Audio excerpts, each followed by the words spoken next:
Hi friends, welcome to my channel.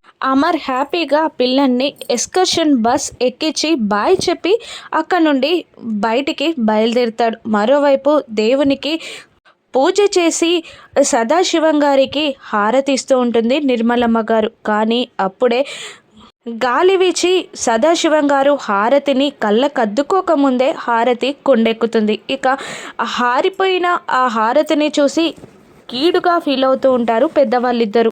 రాబోయే ప్రమాదాన్ని గుర్తించిన గుప్తా కోపంగా ప్రభు అని గట్టిగా అరుస్తాడు. ఇక యమధర్మరాజు గారు ప్రత్యక్షమై, ఏమైంది గుప్తా, ఎందుకంత గట్టిగా అరుస్తున్నావు అని అడుగుతుండగా, ఆ పిల్లలకి జరగబోయే ప్రమాదాన్ని ఆపలేక, నా బాధ్యతని నిర్వర్తించలేక నలిగిపోతున్నాను ప్రభు అని గుప్తా అంటూ ఉండగా, ఆ పిల్లలకి జరగబోయే ప్రమాదాన్ని ఎవరు ఆపలేరు, జరిగి తీరాల్సిందే అని యమధర్మరాజు కఠినంగా గుప్తాతో చెప్తూ ఉండగా, ఇక గుప్తా బాధపడుతూ ఉంటాడు. వెనకాల నుండి ఈ మాటలన్నీ విన్న ఆరు గుప్తా గారు అని అంటూ ఉంటుంది. గుప్తా ఏమీ సమాధానం చెప్పకుండా సైలెంట్గా ఉండడంతో ఆరు గుప్తా గారి చెయ్యిని తన తలపైన పెట్టుకొని, నేను మీ చెల్లెల్లాంటి దాన్ని అంటారు కదా, ఇప్పటికైనా నిజం చెప్పండి అని నిలదీస్తూ ఉండగా, గుప్తా అవును, నువ్వు విన్నది ప్రభువులు చెప్పిన